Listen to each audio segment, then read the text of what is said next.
Go. Hi guys, sorry Facebook Live apparently hates us now. We've never had a problem with it up until the last few weeks, and now it says it doesn't have a signal, but it does. My phone has a signal. Lots of signals. Anyway, so sorry we're doing this recorded, and I'll post it as soon as I can. Anyway, today our plan is to talk about hand embroidery.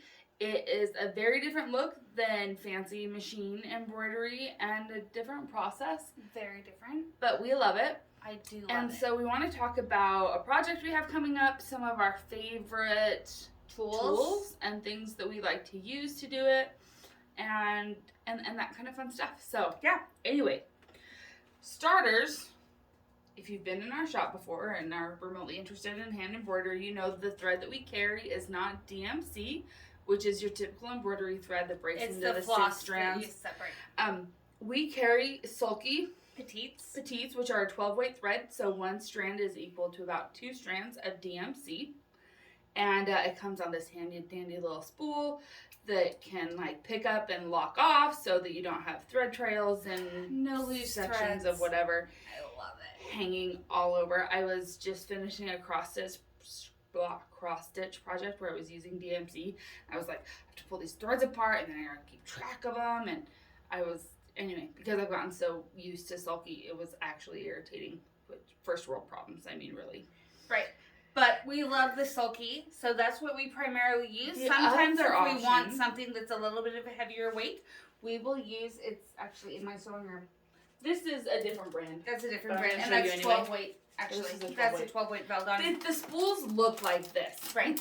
But it's called Pearl Cotton. We carry the Wonderfill brand. Someday we'll carry the Valdani brand when someday we get a bigger store. And as people well. might pay for it. Valdani's awesome. It's just pricey. It's more expensive. But But it's an 8 weight, so it is thicker. More it's equivalent equivalent to to 3 strands. I really like it when I want to do something that's a little heavier and have it show up more. You can always also- double up the strands on this, which we do All the time. If you go in the shop or if you look through our old photos here, they're not that old, and look at the Goodbye quilt, which is the later Gator Block of the Month one. I doubled up on that. The pattern didn't say to, but I wanted to because I wanted it to be more obvious, bam, in your face. So if you look at any of the close-up pictures, because I know Allie did a lot of good pictures of that quilt, that's the sulky in doubled, which works great. You just fold it in half and do your knot at the bottom. So the sulky petites we love. Another product from sulky that we love because we love it is their stick and stitch. So I had a customer and her mother, they're both customers, come in yesterday because they're actually going to do the Goodbye Block of the Month, and she says to me after she picks out her threads, what pen do you prefer to transfer the designs over? Because old school is fine. You take this and put it on a light box or a window, or hopefully if your counter's nice and you got good light, and trace it onto your fabric that you're going to embroider. And my response to her was, I don't use a pen because I use stick and stitch. So what we do is we photocopy this design onto a sheet of stick and stitch. This stuff averages about $1 a sheet. They come in packages of 15. Yep. And that might sound kind of pricey, but man, this $1 saved you an hour. Right? Solid. And so you just photocopy your design onto the stick and stitch. Or if you're using digital designs, print it. I mean, whatever. And if your design's in color, you can copy it into color. Okay, what's awesome about that? And then you know what colors of thread you're going to put on without having to think about it. I'm doing this State Flowers Block of the Month thing through another company, which is also awesome. But it comes color-coded. So she knows exactly what color to put where. Right. And so it's really So I'm not awesome. like, oh, is this petal this color or that color? So it's a nice way to transfer the colors without having to make a lot of notes. So this is not your fabric. I'm going to make that clear. So what I have here, what I'm going to be using is this is an Essex Linen. And what I will do is I haven't cut it apart yet though because I just cut it last night, the yardage. This has a paper backing on it. You'll just peel it apart and stick this woven part on top of... I'm going to show you. Jen's going to do one because she's got extras here. Well, She's doing all of this project. Right. She had this. She has this one partially done. We'll talk about it in a minute.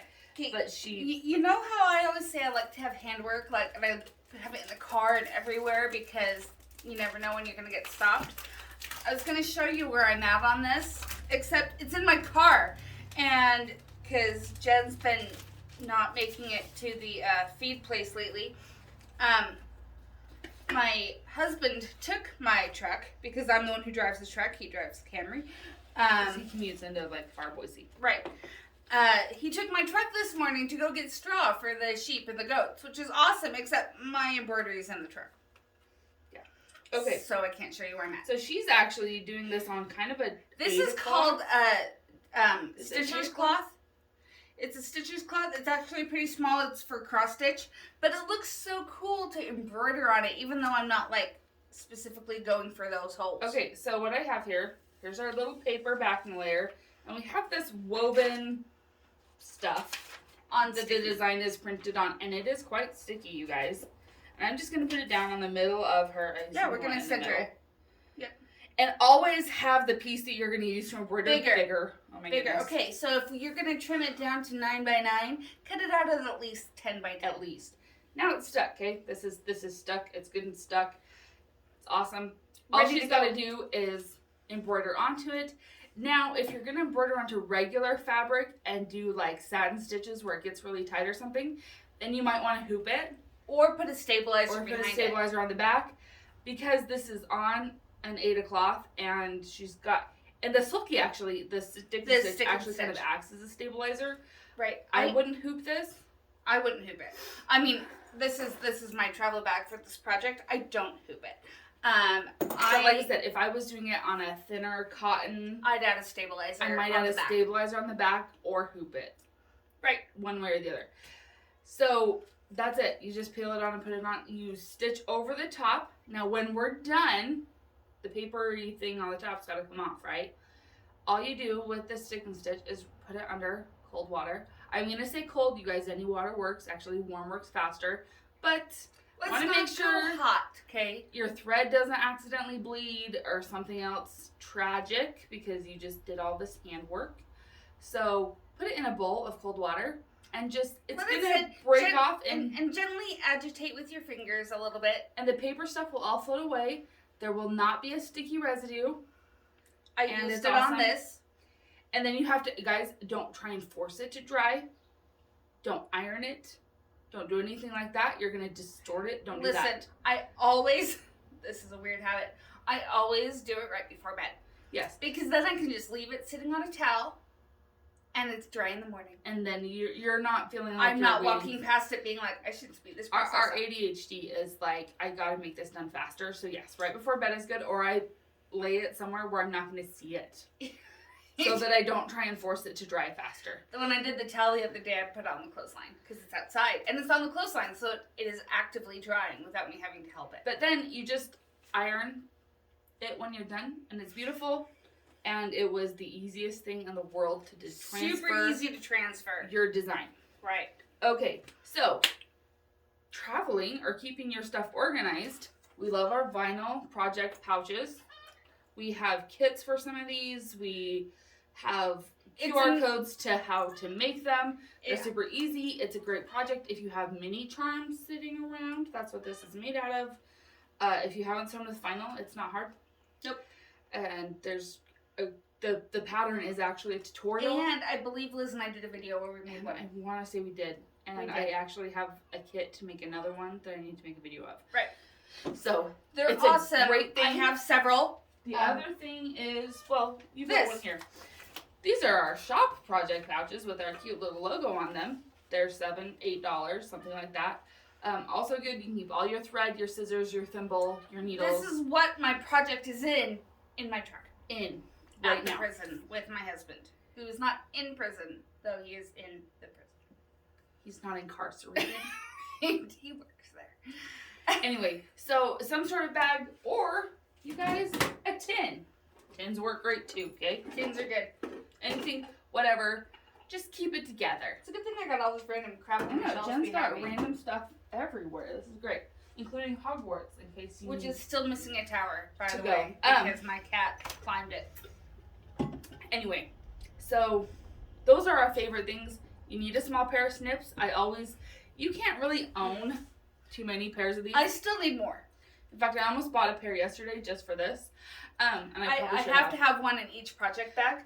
Anyway, so I keep my thread, my needles, snips, and a thimble usually, and then a needle minder. A lot of times I see these put on like the hoop. In fact, I have my other embroidery that travels around with me. It's right here on my project bag. Yeah, I store it on my project bag. That way there's a needle minder per project as well. But I also wear them a lot because it works where I don't have something in a hoop, it makes it heavy and flops right there. But it's a great place to set my needle. Guys, they'll hold your scissors. We wear them at work all the time. You'll see the gals that work for us. We take a pin in and out of fabric. Pulling the pin out of the bolt. It's just easier to do this than to reach over. And they're handy with a long arm because, like, this one here uses red snappers. So I use a total of 2 pins to load a quilt on a long arm.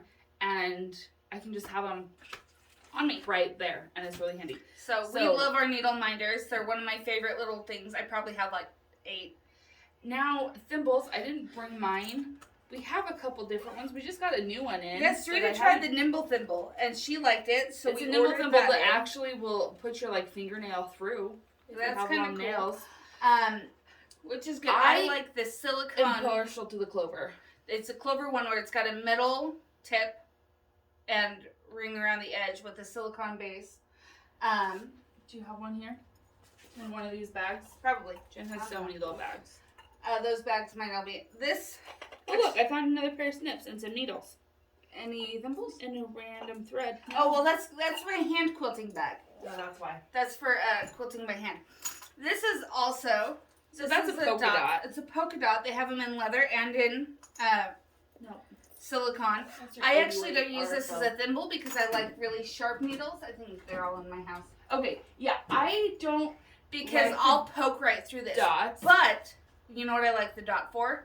The opposing finger. Because if I don't have one, I stab this finger over and over again, and then I have a huge callus, or I poke through. I have really pokey parts, like here and here. In fact, this finger's torn apart because I've been binding without a thimble. Well, see, and this one, you can see all my little callus from poking into it. But these are, reusable, so I put it on the back of the little charm on my pouch, and then I just use it again. But yeah, my preferred thimble is the clover silicone one because it has the metal tip, so I can push the needle through. But the silicone holds onto your finger. But the silicone stays on my finger, nice and grippy, and it comes in 4 different sizes, so however big your fingers are. And if you're at the shop, the way to find out which size you need, there's a hole in the package. So in the cardboard, frame, there's this little circle hole in the cardboard, and it's like, what is this? Well, stick your fingertip through it and see which size you need. Small, medium, large. I think there's an extra small. I use a medium. It's the pink one. Yep, that's the one I use. Which works for me. I bought a purple one once. It works, but it's a little small. So I have a size 7 ring finger, and I use the pink one. So use that as whatever reference you want to. If that does anything for you at all. There's some give. Because really there's it's silicone and it's kind of stretchy. So, and then it depends on what finger you use. Because if you're a middle finger person. I'm a middle finger person, not a ring finger person. Yeah, see. So mine is always on my middle finger. And I'm primarily a ring finger person, which is why I tried the purple one, which is it's a little too small for my ring finger. But I also like to go through the habit of learning to use a thimble, because I'd put a thimble on one finger and then I'd push with a different one. Because I'm like, oh, the thimble's annoying. Let me try the other one. But you get used to the thimble. Okay. So let's talk about our project. Last, we have this new, if you haven't noticed, we like block of the months. And this is new, but not new. It's new to us. But totally different. This block of the month includes exactly 0 fabric. None. So Jen and I did our own fabric pulls. We did. Jen is going... I'm going with Garden Gatherings. From Primitive Gatherings. It's beautiful brights. And then I'm using these... Rainbow primitive prints. Light tans as my background on which I'm doing all my embroidery. So she's going to be embroidering on all these low volumes here. So this is the one I've already started on. You can tell because I cut up my fat quarter. But it's in my truck. And I am using Indigo Garden. Went slightly brighter. I wanted something a little bit more contemporary because I feel like with a lot of these projects, we think that we have to go primitive. Right. And primitives aren't my game as much as they are maybe her game. But this is my game. Liz loves this. Totally works with the embroidery designs. And so, yeah. Okay, so it's the Home Sweet Home Block of the Month. It runs for 10 months. 10 months. It's a Gail Pan's Home Sweet Home pattern. So, along with the embroidery, there are instructions for how to frame each one of the blocks. And when you're done, you have a throw-sized quilt. Mm-hmm. This is my backing. That's why it's That's the big pile. I don't have a backing yet. Well, it was what was left on a bolt, and I said I want that. Right. So I took it. This block of the month, it'll have a $10 registration fee, and then it'll be $19.99 a month. And what that will include is that month's pattern, as well as 4 different petites, and it printed on stick and stitch. Printed the pattern on stick and stitch. Now, the first month, we're going to send you 8 spools of thread, just so you have a good variety. Because we want you to have enough to do the first block. Okay? And this is the first block. It's the house with the trees and the hearts. Right. So we want you to have a good variety on month 1. Right. And then every month after that, along with your pattern, will be 4 more spools. So that'll be a good way to introduce yourself to the thread or build a little library of it. And you don't have to buy the stick and stitch yourself or make the copies. The copy is going to come with it, along with the original pattern, because you bought the pattern, you should be able to have it to make it again. Right. And so that's what it's going to come with. Mm-hmm. I believe it's starting in September. And we have a very limited number of spots, you guys. When we ordered these patterns, we actually had to get them from Gail in Australia. And so they were shipped internationally. And we just don't want to buy Australia anymore. Is kind of a pain.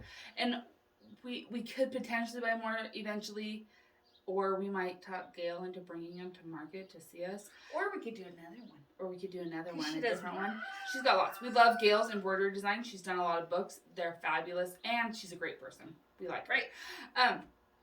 But so we have a very limited number of seats for this, simply because we have a limited number of patterns. Yep. So if you want to do it, do it. Sarita was going to get the listing up this morning. We kind of put her on a deadline. Last night. Sorry about that. So, should be good. And it's going to be fun. We'll see how Jen's comes out versus how mine comes out. Home Sweet Home. The colors of thread, you guys are going to end up with like 44 spools of thread, so you're going to get a good variety. But she's kind of basing it off of these colors. Which are pretty bright colors. And they were, in fact, I pulled the threads that she picked for mine, and they were actually pretty good. And then I pulled a few different ones. But we will split in so that there is a good variety. Because I don't just want you to have them for this project. I want you to have them for other things. Yeah. So the next month we'll have some brighters. The next ones might be a little regular. I'm not sure. I didn't put it in month 1. One of these months I'm going to put in almost black because it's the best my favorite. In fact, I just brought home 2 spools of it because I'm going to do this wheat water. Oh, yeah. Yeah, I took home 2 spools of it, too, because I'm also doing Sweetwater. But the other one, the Renew. My rooster is needing to tell us something at the moment. Sorry, he's loud. I closed the window. Anyway, but, sorry, I am shedding like mad this morning. Anyway. Okay, did we talk about needles? We didn't talk about needles. Now, what's your favorite needle? Something you can hold, something you can thread. Those are my rules for needles, okay? For reals. What's my favorite needle may not be hers, may not be somebody else's. I learned to sew by hand with my grandma, doing hand quilting, so like the little betweens. So my happy place is a short needle. When I get a needle this long, I don't know what to do with it. See, and I don't mind long needles depending on what it's for, but I do like the little tiny betweens. I'm not sure why, but I do. It's just something. I prefer something sharp. When you're looking for this, look for something that says embroidery on it, simply because then the eye is going to be big enough for embroidery thread. Right. Okay, the needles I use for binding and stuff have a tiny eye. Right. Most people look at me and they're like, you can't thread that. And I can't thread it in the dark. And you know what? There's nothing wrong with getting a needle threader. Yes. But you want something that says embroidery so that it has a big enough eye. Also, because this is not cross stitch, okay? Cross stitch, you can use a ball pointed needle because it's going through holes. It's going through already made holes. this is going to go through your fabric. And so these are Hiroshima needles made by Tulip, which are great. You'll notice this says embroidery needle number 7, and it has a sharp tip. Yes. And I want the sharp tip because it's got to go through this, and it's got to go through the fabric. And potentially a stabilizer. Yes. So you want something sharp. If it's sharp, it won't hurt your fingers to push it through. And these are a little bit longer than Jen would probably be happy with. Actually, I like the 7s. They're not super long. I like the 7s. They're fine. Actually, yeah, I don't tend to sew with my betweens, except That's when for I'm like quilting. binding. But I mean, 1.5 inches is plenty long of a needle for me. You don't need a 2.5-inch needle for embroidery. I mean, even 2 inch. But other people love them. I know other people who just can't hold something that's less than 2 inches long. And that's fine. So my feeling with needles is, what do you like? What feels comfortable in your hand? If you don't know, go get one of the little sampler packs. Okay? In fact, we've got a good sampler pack. We've got a chenille sampler pack, which is great for this. Because then and it'll label what size it is.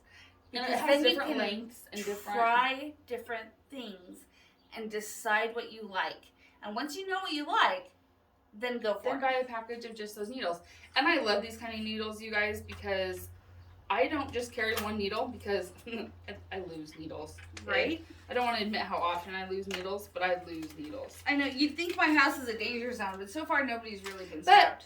Most of the needles you buy come in a cute little tube like this. And so every binding bag or work bag I have, they have their own package tube of needles. I mean, so many needles. And they're great. And then yet somehow I still need more all the time. But yes, I bought a new package for this project because I'm going to keep it separate from my other projects because that's what I have problems. That's what I do.